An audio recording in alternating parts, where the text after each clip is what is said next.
Good morning, everyone. My name is Rosie Goldsmith, and I'm very happy to be back here at the Europäische Literaturtage, or as we call them in English, the European Literary Days. There is no better way or more important way to start a festival like this, where we're talking about truth and lies and fakes and forgeries, than the topic of artificial intelligence, AI, as we call it, KI in German.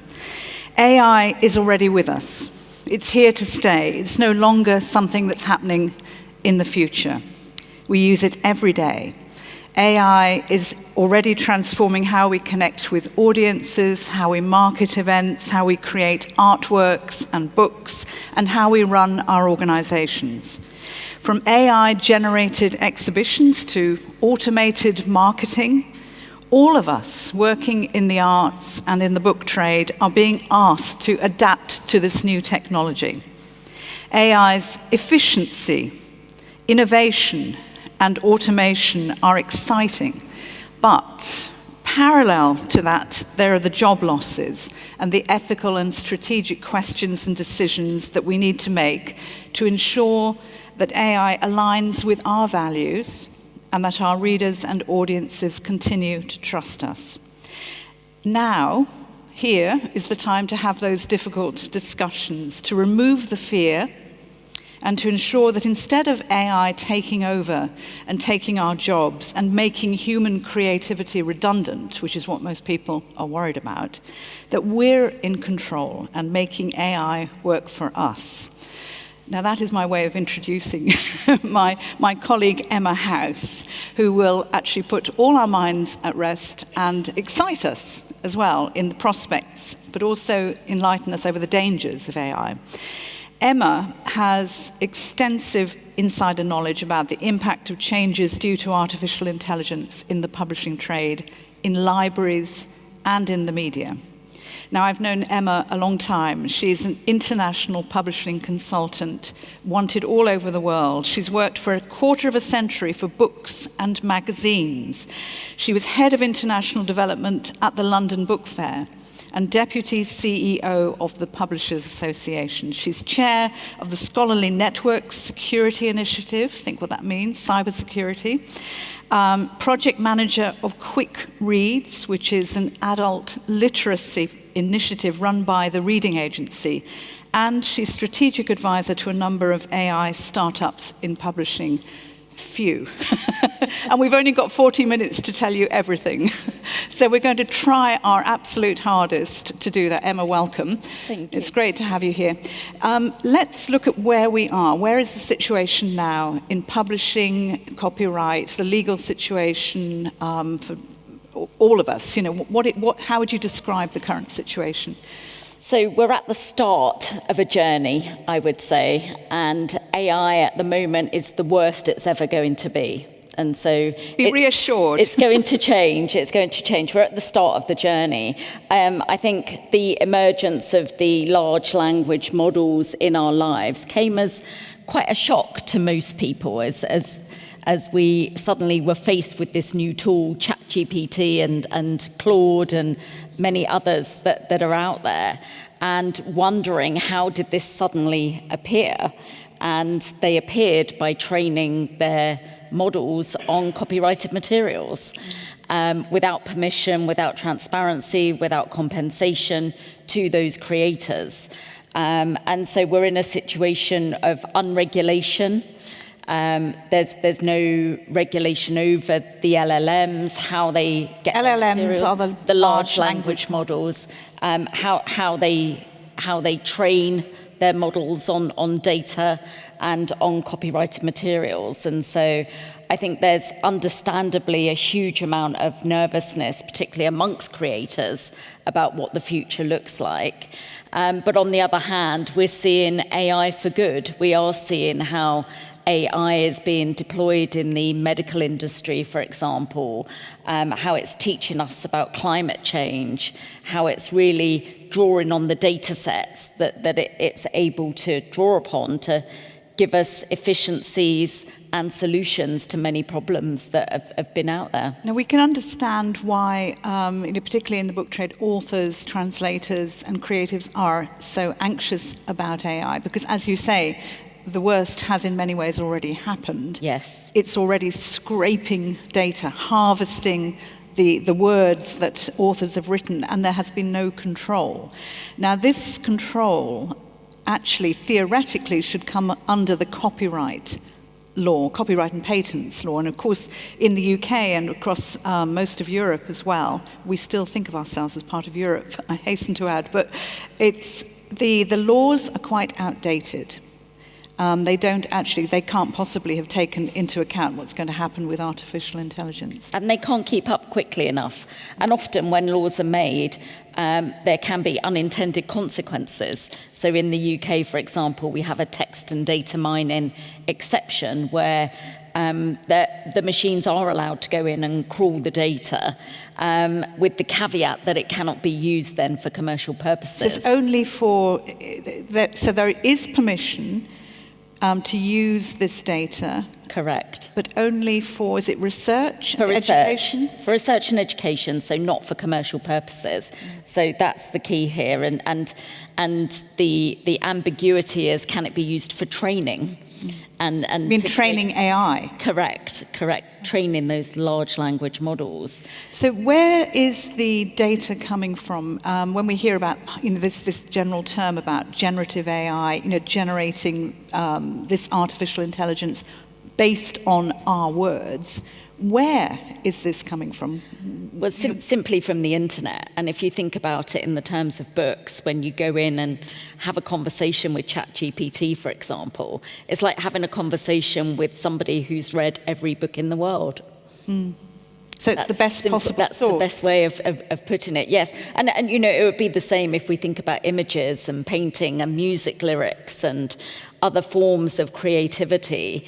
It's all in there. So our friend, in inverted commas, ChatGPT, has seen every painting, has read every song lyric, has read every book, every poem. So they've absorbed every form of creativity that's out there to be able to then regurgitate a response based on the data.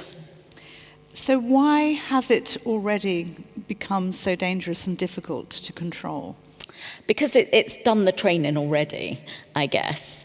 And at the moment, there are no controls over future creativity and future words that are out there. So the big question for publishers, for example, is, and authors, how do we protect our creativity from further training? How do we protect our new creativity from further training? Because the AI can only develop and get better if there's new works for it to be trained on. We'll talk about what we can do, so don't get too worried by the end. But I think it's worth also looking at some of the most interesting data that came out of Frankfurt Book Fair, which was very recent and is the most recent most recent facts and data that we've been able to find. And this actually just goes to show how nervous and unprepared we all are as writers or creatives generally, and in this enormous publishing industry all over the world. And some of the, if you just hear this particular one, 31%, there was a big survey conducted at Frankfurt Book Fair, which, as you know, is the largest book fair in the world. 31% of respondents said they were ethically opposed to the use of AI. Now, in a way, that's a problem in itself, but we'll discuss why that's a problem. 33% said they're not interested in using AI to support their work, and 43% said AI training is not a good use of their time. Now, in a way, are they resisting change for the sake of resisting change and because they're afraid of it? Or are we just too uninformed? Are there too few regulations for people to embrace it? Is there an inevitability for the book trade that they will have to adopt artificial intelligence? So I think there is an inevitability, certainly. Try saying that earlier. Certainly within the industry. I think for creators, it will always remain a choice. as to whether you use AI to enhance your creativity. Do we have a choice, though? I think creatives do. I think the publishing industry probably doesn't, because it's a commercially competitive space, right? And once some people are using it for efficiencies and to enhance their publishing services, for example, then I think everybody has to use it. And all the publishers are using it in one form or another. Do they maybe admit they're not using it? I'd say so. Or maybe they don't know they're using it. You know. How can you not know that you're using AI? Well, I think if you're an everyday person that shops on Amazon, for example, then you're using AI. Well, Amazon's using AI to deliver you personalised recommendations, for example. If you go to the doctors and have medical tests, the medical profession's using AI to analyse those medical tests. So you may not be using it directly, but you are in some way interacting with it. I think the choice for publishers is how do they use it in an ethically and responsible manner that is transparent to the authors that they're working with, that's transparent with the readers at the end of it as well. But I think people will use Grammarly, for example, to check their manuscripts. That's using AI. Even Microsoft Word these days has AI built into it, which you can switch off. But there are tools out there to improve discoverability of books, for example, to help the reader find the right book and generate more sales for the author. So are we opposed to that kind of use of AI, for example? So it's about demonstrating what works and what doesn't work for you, but it's also about each of us. I mean, this is the thing, of course, that we're all told to take responsibility for our own education, self-improvement and all these, but it's very much putting the burden on the individual, which is quite hard, because as individuals we're asked to take responsibility for everything in our lives. How can we educate ourselves in something as massive as AI? It's a huge topic, and I think at the moment we do have a choice, and we do have a choice whether to consciously go on and instead of doing a Google search, you ask ChatGPT instead, for example. It's quite interesting to compare the two. And for a beginner starting out in their journey of using AI, that's a good place to start, for example. Just test the difference between the answers that you get back from Google versus ChatGPT. But many people are using it, for example, to do their household accounts, for example. You could use it in that, just to create efficiencies in your personal day-to-day life as well. So to be aware of what it can do for you without in any way obstructing your intellectual abilities or your creativity, if you like to use that very broad term. Exactly, like even doing your Christmas shopping, typing in the person that you're buying for and asking ChatGPT to give you some suggestions on Christmas gifts. Well, I don't know whether I'm going to do that. I don't think my family would be very happy. So, yeah, this is what AI gave you. Don't blame me. Now, there was another really interesting part of the survey at Frankfurt Book Fair, another interesting result that came out that, and this is probably the crux of it, the inadequate controls over the use of copyrighted material. That 86% of people said, or people in the book trade said, there are inadequate controls. Now that is a fact. So we've got to this situation where all this data is being harvested and used in the training of generative AI, and this is a real problem. There are already cases, of course, across Europe, across the EU, and globally. Yeah, I think there's about 80 cases going on at the moment in different courts in different countries and jurisdictions where creatives and creative organisations have brought legal cases against the AI companies, taking different slants like copyright infringement, for example, and trademark infringement, so different angles within copyright law to try and get some precedents and some compensation and some legislation in place as to how this can be regulated. It's completely unregulated everywhere in the world at the moment. So, do AI and copyright, can they work together? They can work together very well. So I think copyright laws, in principle, are robust. They provide a framework where creatives can be remunerated, they can be compensated, there can be licensing arrangements, and most of all, they give creators choice. You know, do we opt into this? Do we give permission for this? So I think the framework is in place. It just needs to be applied to the world in which these large language models are operating. And give creators choice. Do we want our materials to be used for training? If so, we want it to be transparent and we want remuneration for it. So I think those are the three things. Transparency and remuneration. And choice. And choice. Those are the three words that I would say creators need to have in their mind. Now that's part of what should happen. It's not actually happening yet. Because, you know, we'll all know people who are absolutely despairing about the way that AI is just, you know, sort of engulfing everything, and we're feeling out of control, complete lack of control. And how many of those cases that you mentioned are actually successful?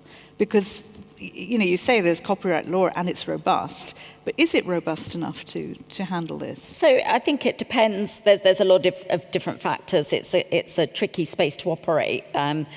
Because there can be examples. There's one case, for example, where it was brought in the US about training AI, but because the plaintiffs bringing the case could not prove where the training took place, in which jurisdiction, then the case fell apart. But there has been a recent ruling in Germany where the Music Association representing musicians brought a successful case against OpenAI and ChatGPT about the use of copyrighted materials for training. So it's a bit of a landmark decision that's only just happened. And of course, it's not the end of the road. There will be appeals. There will be lots of, it's a journey, as I said at the beginning. But I think that was a step in the right direction. But it's a battle. It is a battle. In the US, I think there's been a success. Several authors campaigned for payment, I think, from Meta, yes, for using their work, and I think there have been some successful. So there was the Anthropic case. Anthropic, yeah. But the problem with the Anthropic case is it was settled out of court, so there's no legal precedent there. So whilst there is the opportunity for some compensation, what we haven't done is set a precedent in the legal space. So there is an awful lot to do. This, and I hope this doesn't seem sort of too techie and difficult, but this is so fundamental to everything that we're talking about at this festival, about how we create, how we think about, you know, just the books we buy as well. So I hope we're explaining it in ways that people can understand. And I think we need to also talk about, of course everybody does, about the tech industry itself and those people, mostly men, who are running these enormous industries and seem to have no particular insight or even, I think, care over what is happening now. It's all about making money, blah, blah. You know, how true are these fears, really? And is it no better than kind of this ruthless power and wealth creation tool for a lot of white males? Well, I think, as I said, there is a phrase out there which is called AI for good. And the way that AI is being deployed in many different sectors is groundbreaking and will develop and deliver the most amazing results. As I say, particularly in the medical industry, and there's developments. You hear it on the news every day about how the deployment of AI tools is making it much easier to spot diseases earlier on, for example. But that's not what we hear all the time. We hear about these. For creators, it's a different story, and to kind of bring it back to writers and creativity, then I think for most people, we can see it's a tool that's out there. It doesn't impact our daily lives, but for writers and creators, it does. And there's two extremes. There's complete fear of being replaced and human creativity disappearing. And then there's a vast excitement about the opportunities that it could present if it's deployed properly and ethically and responsibly. But if all that money that was once put into the internet or Facebook and so on, Instagram, all those different platforms, if all that money is now going into AI and creating a huge economic bubble, which may burst, of course, in similar ways to previous occasions, how can we as individuals resist that? Because that's what most people fear. Yeah, I think it's about trying to take control. And you mentioned Facebook, for example. So Facebook from the very beginning, where you're uploading your words, uploading your photographs, is storing all of that information, storing all of that data, which is then being used to train the models moving forward. So I think it's about being aware of your rights over privacy controls, for example, and putting your own checks and balances in place. So your privacy settings in the social media, for example. But at the same time, part of us, we don't have control and we don't have choice.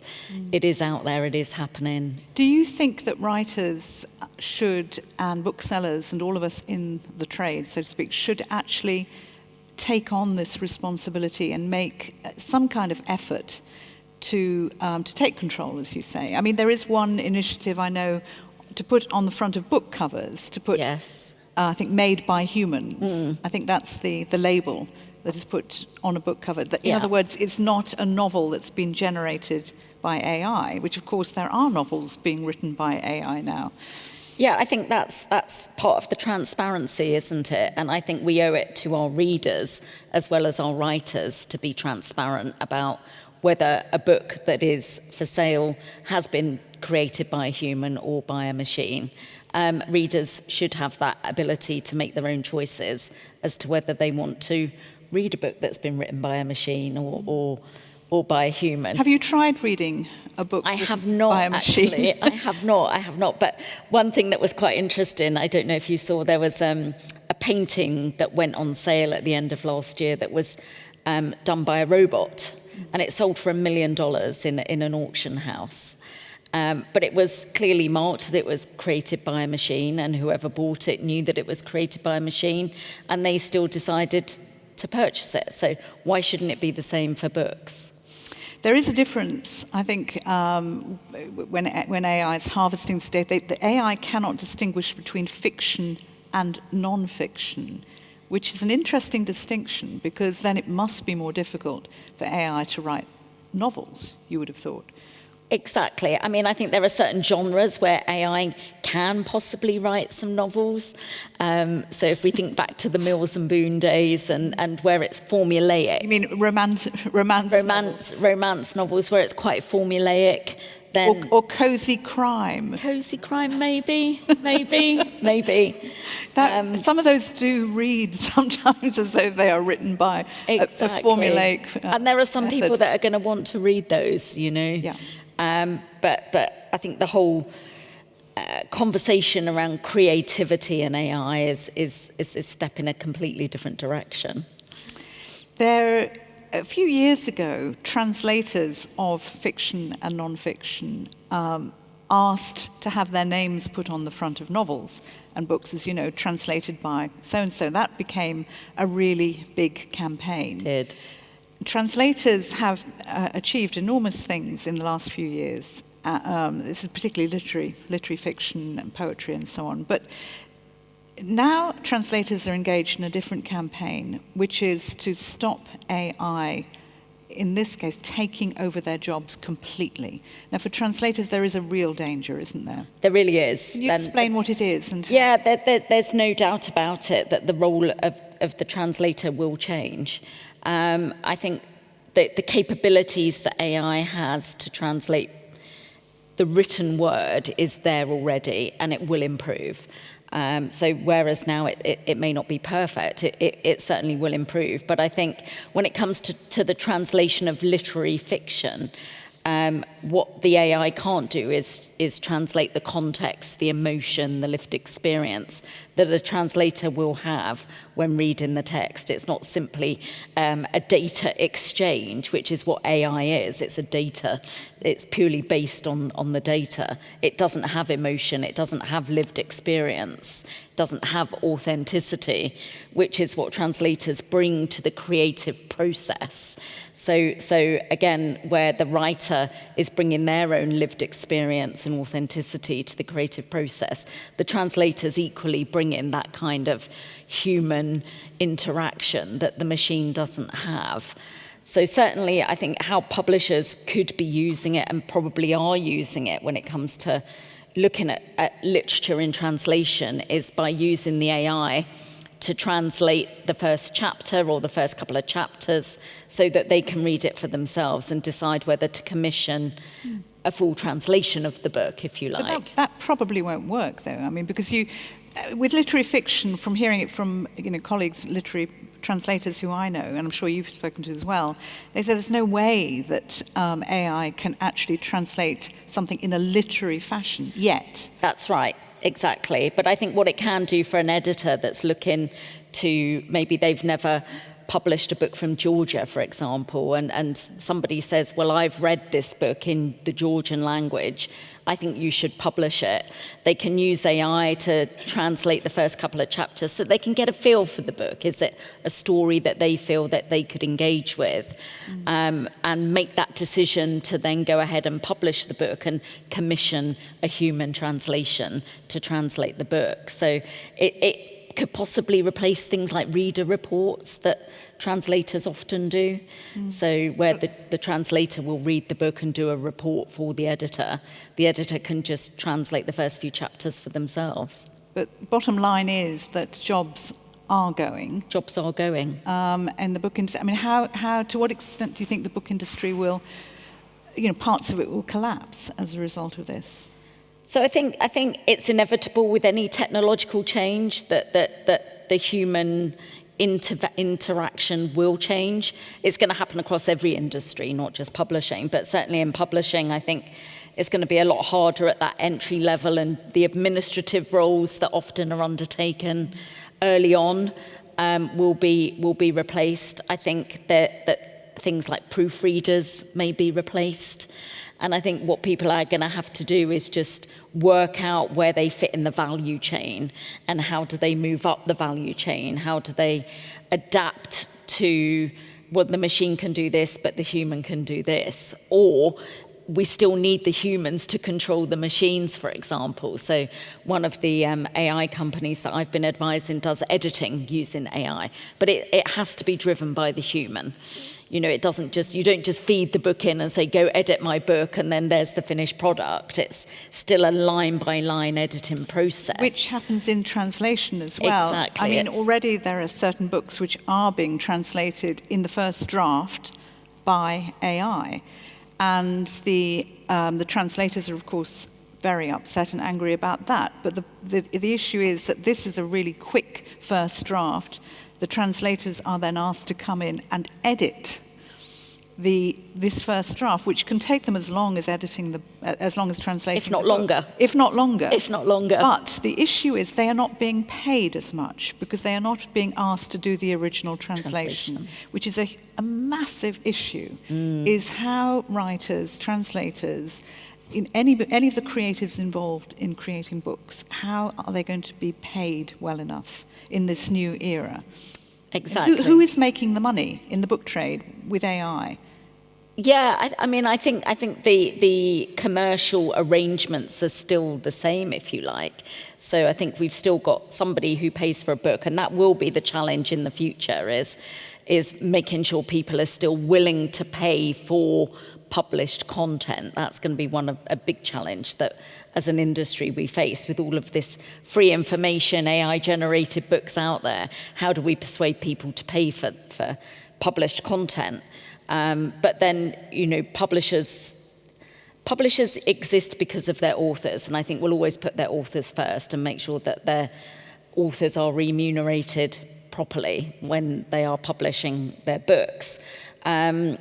but people will be paid differently. I think there's a responsibility on publishers to really think about that and make sure that there is I mean, payment. if you think the whole industry is based on human relationships, it's based on publishers meeting authors, authors meeting booksellers, translators, going for book readings, coming to festivals like this.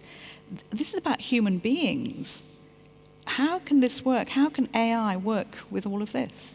So I think the way publishers are approaching it certainly is we can do more with the people we've got. So instead of saying we're going to replace somebody because of AI, they're saying we can do more with the people that we've got because of AI. So we're not going to shrink our team, we're just going to do more and we're going to do it better. So I think it's not a case of replacement. I think it's very much a case of enhancement and using the tools as a collaborator, not as a replacement.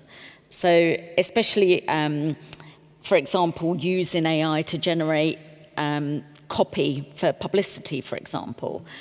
That still needs to be checked by people before it can go out. But maybe we can do a lot more social media advertising because of AI. But who do we know when to trust? Make it more effective. Who do we know what? Yeah, it's the trust. Comes back to the authenticity and the trust, doesn't it? And that's not a dilemma I don't think we're going to be able to solve today. But it definitely not. I mean, for me, that's the bottom line. It's the trust, the transparency. What we know is real, is echt, is authentic. And there's the new word that we've been discussing, the hallucinations that AI is still putting out. I want to know from your position as a specialist in cybersecurity, AI and the book trade, and this hallucinations, which is an incredible word, which I thought used to mean that we had hallucinations if we'd drunk too much or we're high on particular drugs, but apparently it means something different. Yeah, so I think in AI, we've been going ever since the internet began. We've always been taught not to believe everything you read on the internet, and I think the same's true at the moment with AI. You can't believe everything that AI throws back at you. And so somebody has to be the moderator of truth, if you like, and somebody has to be the fact checker. And so it can be complicated. AI is trained on data sets. One of the cases that's going on in the US is about how the models have been trained on material appearing on piracy websites. So where content has been stolen and uploaded into websites that can be factually incorrect, particularly if it's scientific research, for example, where articles may have been published on certain websites. Publishers take great care to retract anything that is then not proven to be factually correct, but the LLMs have already been trained on that material. And so you cannot trust everything that's been out there. And we need to be, who is the purveyor of truth? Now there's a question. Who is the purveyor of truth? We have to come to an end for this. Already. I know. We haven't even started. But I think that's a way of keeping us on our toes. But I just want to recap, really, and to go over what we've been discussing, because there is so much in that, which we have, as you say, just touched the surface. But it's really, to go away with something with how we can act now, what we need to do, what are the absolute top priorities first of all, as writers. So I think as writers, we have to have voices heard. We're at the start of the copyright battle, we're at the start of the legislation battles. And I think without the voices of creators, you've got the voices of tech on the other side. So it's creators versus tech, it's simple as that. And whose voice can be heard the loudest to influence the policies and the legislations that are put in place. We have to fight the fight for transparency, choice, and compensation. Yeah. So that's the first thing. But I think the other side of things, and we haven't had time to go into this in more detail, but is to see AI as a potential collaborator, to enhance our creativity, not to replace it at all, but certainly to enhance it and to liberate our creativity. I think that's such an important point. I know that we're all very frightened about what's happening at the moment, and rightfully, and we have to take control of it. But actually, there is that sort of light, isn't there, that window or the light at the end of the tunnel, to use another cliche, where there are some really positive aspects of it from a creativity point of view. Exactly, and I will just do a quick flash of this book, which is Quiver, Don't Quake, which I think sums up the advice for writers perfectly. So yes, we should be quivering, but don't quake, because there can be a positive outset of this. And this is a book about how creativity can embrace AI. So not taken away from the fears at all. We should be quivering. But at the same time, there are some positive things out there that AI can bring us. And I think creative emancipation is one of those things. But as the book neatly says, is we need to learn how to dance with AI. We need to learn how to collaborate with it. And he knows what he's talking about. He does.